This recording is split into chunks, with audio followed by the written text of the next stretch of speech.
এফালে মই দৃশ্য প্ৰথমতে দেখুৱাবলৈ চেষ্টা কৰিম। এয়া হৈছে নাৰেংগী ৰাজপথৰ দৃশ্য। নাৰেংগী ৰাজপথত পুৱা প্ৰায় 7মান বজাৰ পৰা এনেদৰে ট্ৰেফিক জাম হোৱা দেখা গৈছে প্ৰায় কেইবা কিলোমিটাৰ দূৰলৈকে।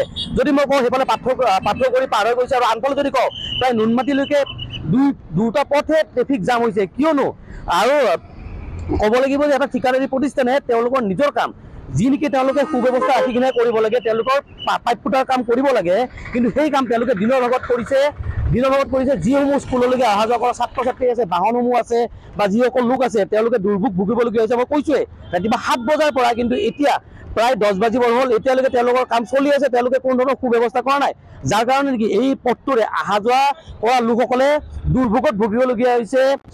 যান বাহন আৰক্ষী ইয়াত উপস্থিত হৈ আছে। যান বাহন আৰক্ষী যিমান সম্ভৱ তেওঁলোকে বাহনসমূহ সুচলভাৱে যোৱাৰ ব্যৱস্থা কৰিছে, যদিও অন্য পথ নাই কাৰণে দুৰ্ভোগ ভুগিবলগীয়া হৈছে। পথাচাৰী একাংশ লোক আছে, তেওঁ ৰাতিপুৱা 7 বজাতে অঞ্চলৰ পৰা ওলাই গৈছিল আৰু প্ৰায় 3 ঘণ্টাৰ পিছত তেওঁ উভতি আহিবলগীয়া হৈছে। দাদা কি ক'ব, ৰাতিপুৱাৰ পৰা ৰাস্তাটো বিকট জাম হৈছে, কি ক'ব? বিকট মানে মোৰ ল'ৰা ছোৱালী দুটাক স্কুলত থ'ব গ'লোঁ 7:50-ত, এতিয়া 9 বাজি গ'ল, এতিয়াহে মই ঘূৰি আহিব পাৰিছোঁ। 1 ঘণ্টাৰ ওপৰ লাগিছে। এইবিলাক কাম এই দিনৰ ভাগত কিয় কৰে? ৰাতি কৰিব লাগে এই পাইপ বহোৱা কামটো। কিমান দিগদাৰ হৈ গৈছে মানুহবিলাকৰ, ঘণ্টাৰ পিছত ঘণ্টা ধৰি যান জঁটত ফচি আছে।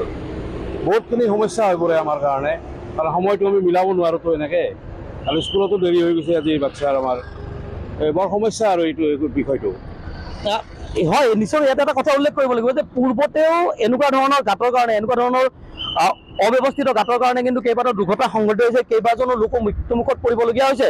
তাৰে পিছতে মুখ্যমন্ত্ৰীগৰাকীয়ে নিজে কিন্তু কৈছিল যে যিসমূহ ঠাইত কাম কৰিবলগীয়া হয় সেইসমূহ ঠাইত বেৰিকেডৰ ব্যৱস্থা কৰিব লাগে, ৰঙা কাপোৰৰ ব্যৱস্থা কৰিব লাগে।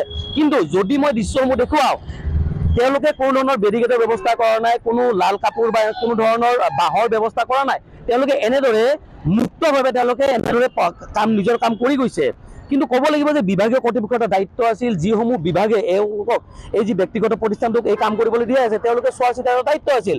কিয়নো পুৱাৰ ভাগতে এই পথটোৰে কেইবাখনো চৰকাৰী বেচৰকাৰী বিদ্যালয় মহাবিদ্যালয়, কেইবাটাও অনুষ্ঠান প্ৰতিষ্ঠান আছে চৰকাৰী বেচৰকাৰী, হাজাৰ হাজাৰ লোক এই পথটোৰে অহা যোৱা কৰে। কিন্তু তাৰপিছত তেওঁলোকে কোনো ধৰণৰ ব্যৱস্থা নকৰাকৈ এনেদৰে মুক্তমনে তেওঁলোকে কাম কৰি গৈছে। যদিহে কোনো দুৰ্ঘটনা সংঘটিত হয় ইয়াৰ পিছত তাৰ কাৰণে দায়ী কোন হ'ব? নে কোনো লোকৰ যদি মৃত্যুমুখত পৰে বা কোনো লোকৰ যদি দুৰ্ঘটনা সংঘটিত হয়, আঘাতপ্ৰাপ্ত হয়, তাৰপিছতে নেকি বিভাগটোৰ গা লৰিব? নে মুখ্যমন্ত্ৰীৰ যি ঘোষণা আছিল সেই মুখ্যমন্ত্ৰীৰ ঘোষণাক তেওঁলোকে আওকাণ কিয় কৰিছে, সেয়া কিন্তু এই মুহূৰ্তত এটা ৰহস্যজনক কথা। কিন্তু মুঠতে ক'ব লাগিব যে আজি ৰাতিপুৱাৰ ভাগৰ পৰা, ৰাতিপুৱা 7মান বজাৰ পৰা এই ঠিকাদাৰী প্ৰতিষ্ঠানটোৱে এনেদৰে মানে তেওঁলোকে এটা ফাল বন্ধ কৰি দিয়াৰ কাৰণে এটা ফালৰে দুইফালৰ বাহন অহা যোৱা কৰিবলগীয়া হৈছে। তাৰ কাৰণে তীব্ৰ যান জঁট ভুগিবলগীয়া হৈছে এই পথাচাৰী অঞ্চলটোৰ পথাচাৰীসকলে। আপুনি বিচৰা বাতৰি পাব কেৱল নিউজ 18 এপত। নিউজ 18 এপ ডাউনলোড কৰিবলৈ স্কেন কৰক এই QR কোড। গুগল প্লে ষ্টৰতো পাব এই নিউজ 18 এপ।